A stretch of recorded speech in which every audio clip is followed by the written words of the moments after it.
Here's how to make your very own Roadster racer flag. You need black felt, red felt, paper, wooden dowel, scissors and a cool glue gun.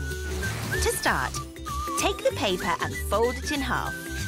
Fold it in half again and fold it in half twice more. Using the scissors, cut out one of the folded pieces. Use this as a template to cut out small rectangles on the red felt. Use your red rectangles to create a checkered flag on your black felt. Carefully stick these down with a cool glue gun and finish off the checkered pattern. Next, with the cool glue gun, carefully stick your racing flag to the wooden dowel. On a piece of paper, draw your favourite number and cut it out. Cover it with PVA glue, sprinkle glitter all over and shake off any excess. And finally, using the cool glue gun, stick your lucky number on the front. And that's how you make your very own Roadster racing flag. Tap your screen for more videos and tune into Disney Junior to watch your favourite shows.